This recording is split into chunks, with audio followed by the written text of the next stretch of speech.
Congratulations on tonight, though. You know, I feel like Thank you.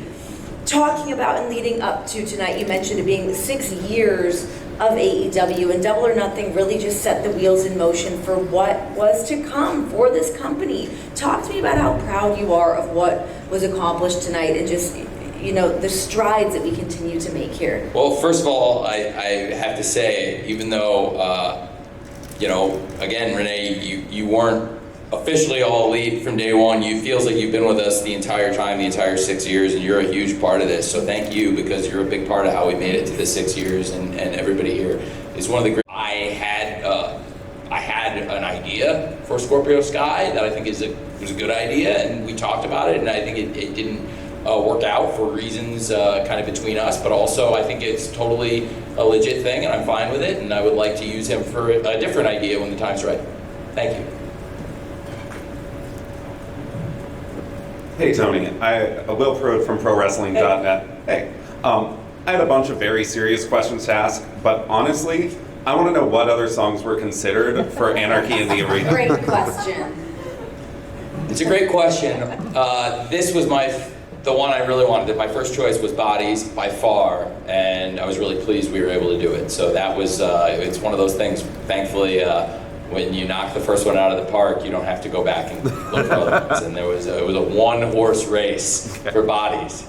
It has been bouncing in my head ever since it started. I don't think it'll ever leave. Let's go. Yeah. Let's go. So thanks. I appreciate it. You're very welcome.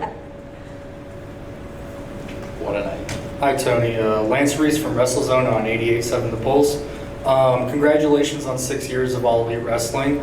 And this Double or Nothing marks a strange transition period of Double or Nothing coming to Phoenix after hosting at Vegas for so many years. What can we expect to see AEW do as far as different locations in the near future? Well, we've announced already that All Out is coming to Toronto, and it's our first pay-per-view in Canada in a while. I'm excited to go to Renee's hometown and bring All Out there for the first time. It's our first time taking Forbidden Door to the UK, and it's our first time, you know, of course, bringing that event there. We've got some really exciting things coming. The Aragon Ballroom, I'm very excited about. I've been writing shows called Dynamite since I was 12 years old. Since 1995 is when I came up with the name Dynamite. And my friend, who I traded tapes with, and he lives around Chicago, and he's my oldest friend. I've known him since I was 12, and he would always do his shows in the Aragon Ballroom, my friend Todd. And he wrestled in Windy City Wrestling, and he's a great friend and a great tape trader, and still contributes to AEW. And he would do his shows in Aragon Ballroom, and he would call it the Aragon Brawl Room. And I always thought that was cool. And it's going to be a great site for AEW. Of course, we're going to the 2300 Arena. I mentioned we did Dean 2 as a tribute to the late great Dean Rasmussen last night. I'm looking forward to doing Dean 3 in the 2300 Arena, as well as Death Before Dishonor and AEW TV. Doing Dean 3 there, I feel like it is going to be the most tape traders per capita in any wrestling show in the history of wrestling television, because we'll also be filming AEW TV there. A lot of really cool venues and things coming up. I'm really excited to go to Glasgow for the first time. And of course, Grand Slam Mexico. We were talking about it. It was great to have Bandito sitting here talking about what it means to him. It means a lot to a lot of us. And it means so much to the wrestlers from Mexico, but also means a lot to a lot of us that are fans of Lucha Libre and have never gotten to go down and work in Arena Mexico. So it means a lot to me. A lot of really cool and exciting venues coming up throughout 2025. I think we've been doing great TV from very exciting venues this year. Great crowds. Tonight was a great crowd. It was our first time doing a pay-per-view in Arizona. One of my all-time favorite moments ever in AEW happened here, though, when Sting and Darby Allin won the Tag Team Championship in Arizona. And it was so great to bring Double or Nothing here and celebrate 6 years with these great fans in Arizona that have been supporting us and have our first pay-per-view here tonight. So hopefully it sets a standard and also sets an example to all the great fans. If you do a great job showing up for the TV and make moments count like they did for that show, and in particular Sting's championship win with Darby, I think it sets a standard and sets an example. You can get a pay-per-view, and after 6 years, it's our first time doing a pay-per-view in Arizona, but I can promise you it will not be the last. This crowd was awesome. Thank you. Hello, Renee. Hello, Mr. Tony. This is Daryl with KTBK here in Phoenix, Arizona. Mr. Tony, I want to ask you, as much as you are a fan, you are a boss as well here. What's a moment in the AEW show tonight that would make you say, hey, that was one of the greatest AEW shows we've put on? And can you tell us that exact moment? And from that moment, how do you plan to move on to top that one? That's a great question. I think it's really hard to put that one down to one moment. That was like a wire-to-wire show. I thought opening and closing, I felt really strongly about bookending with the Owen matches, and I thought that was such a great pay-per-view from the very first match, Mercedes Moné versus Jamie Hayter in the Owen Hart final, to the final match, Will Ospreay versus Hangman Page. And in between, there were so many crazy things. I mean, you have to talk about Anarchy in the Arena when you talk about this show.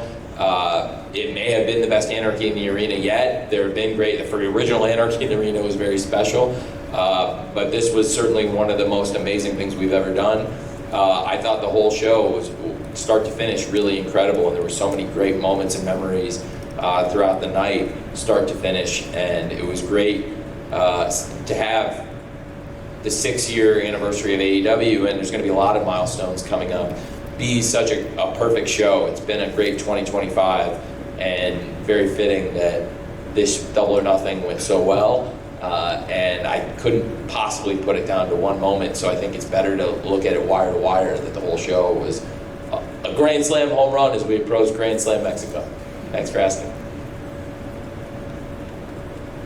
Hey Tony, Cedric Weldon, Women's Wrestling Talk. We just heard from both ladies who will compete at All In Texas tonight, and I'm just curious, with both of them being such larger-than-life personalities, is there a possibility that we can see history at All In Texas with both of them main eventing or headlining the show? It could potentially be possible. Of course, we also had Hangman versus Mox already proclaimed here also as a great main event. I think we have great options for that show, but certainly two great Owen Hart Foundation winners and two great World Championship matches as it stands right now on the table, with the World Champion Timeless Toni Storm set now to defend the title against the TBS Champion and the Owen Hart Foundation Women's Tournament winner, Mercedes Moné, and with the AEW World Champion Jon Moxley versus the Owen Hart Foundation Men's Tournament winner, Hangman Adam Page. They're both great, great matches. We have great options, and the whole show is going to be fantastic start to finish. I think it's going to be a great all-in, and both matches are great options, just like I thought tonight. Both Owen Hart Foundation matches were perfect, and the show was perfect wire-to-wire bookending. Thanks for asking. Hey, Chris Rushing, Slam Network. I just was wondering, Will Ospreay's been doing such great work and having great matches for you guys, and with the loss tonight, just wondering what you have planned moving forward, what he might be doing, and as the future holds for Will. Thanks for asking. I really, really, really appreciate it, and I'm glad you teed that up, because Will Ospreay has been absolutely fantastic in AEW, and we had Hangman Adam Page, the winner of the tournament, in here earlier, and he deserves his flowers, he deserves his applause, he deserves the spotlight. Hangman Adam Page, absolutely fantastic for AEW for the past 6 years, and I do feel like Hangman Adam Page is a deserving winner. At the same time, I think Will Ospreay would have been a deserving winner. I think Will Ospreay has been one of the most important people ever to walk into AEW. I think when Will Ospreay came into AEW, going into 2024, it was one of the most important moves we could have possibly made. His arrival breathed new life into the company. I can tell you, as we had injuries come up, anytime somebody needed to step up in 2024, Will Ospreay was that man. In 2025, he has continued. For the past couple of years, he has been a workhorse, no pun intended, as he was wrestling Hangman. Will Ospreay has just been absolutely fantastic for AEW. Every time I've needed to lean on the man, he's been there. Every time the company needed to lean on Will Ospreay, he has been there time after time after time after time. He's been involved in some of the greatest matches and moments and memories ever in AEW's history. Even though Will Ospreay has not been here the entire 6 years from day one, I can tell you Will Ospreay is as important and as much a part of AEW as anybody. He's as much of a valuable leader, as much of a valuable face of AEW. Will Ospreay is as all elite as anybody, and Will Ospreay would have been an absolutely fantastic winner of this tournament. Will Ospreay at times has carried AEW on his back, and I'm so fortunate to have him. He would be on a Mount Rushmore of people who walked into my life at the right time, and I'm so grateful for Will Ospreay and the run he's had since he arrived, and it's only the beginning for Will Ospreay, it's not the end. 2 more questions, guys. Tony, I just got to be at the shows that you had at home in Detroit. You talked a little bit about the energy that you had in the arena here. Can you give me your thoughts now that you guys have been working some of the smaller arenas on the energy that you see in these arenas? And tell me your thoughts on coming back to Detroit, man. Oh, what a great question. Well, I'm very grateful to the Motor City, man. That venue was fantastic. There are a lot of great venues around Detroit. Of course, Masonic Temple was a fantastic venue, and talking about 2025, there's been some new arenas, new theaters, new venues, and I think that was one of the real home runs we hit across the nights we spent in Detroit. Detroit is a really special city to me as a wrestling fan, because realistically, there's no way we would be in this position. There's no way I'd be in any of the positions I'm in, frankly, without the city of Detroit and the hard-working Motor City in the automotive industry, because my father really came to America with nothing and built himself and built his company, built everything he's got from the auto industry. And he's a self-made person, and the industry he made himself in is the automotive industry. And through the work he did in Detroit and working with the auto industry and in the auto industry, my dad was able to build an auto parts company, build factories all over America and then all over the world. And he became an NFL owner, he became a Premier League owner, and then through all the hard work he did, all of these things based in the automotive industry, it allowed us to get a position in sports and media, and that put us in a great position to launch AEW, and now we're celebrating 6 years. He was at the original show, at the first ever Double or Nothing. I talked to him today, and I know he's as proud of what we've done now as ever, and it's been a really special year for AEW.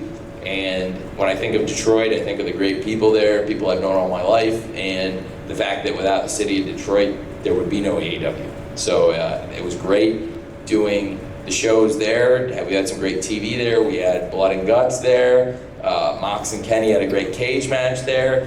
A lot of great moments in Detroit, and Detroit can be a great pay-per-view city, I think, for AEW too. After we had a great first-time pay-per-view here, first pay-per-view ever in Arizona, I think Michigan would be a great pay-per-view state too. Let's go. Thanks, Kyle. Last question. Hey, Mark. How you doing, Tony? Good to see you. Good to see you. Mark Hoke, 101.5 FM, Las Vegas. How are you feeling about other companies scheduling events on top of and around yours on a consistent basis?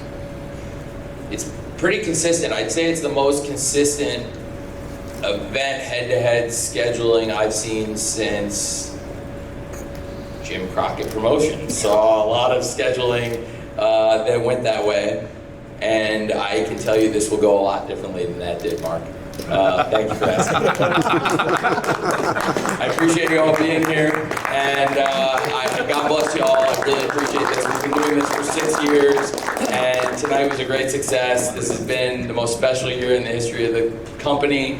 A lot of you have been covering AEW from day one. Some of you have joined us along the way, but a lot of you have been here since we first announced AEW. And now we've been doing these scrums officially. It's 6 years of post-pay-per-view scrums, 6 years of pay-per-views. Thank you all for being a part of it. Thank you all for being here for Double or Nothing number 7. And I look forward to 70 more of them. And thank you for celebrating 6 years with us. And here's to 600 more. Thank you very much.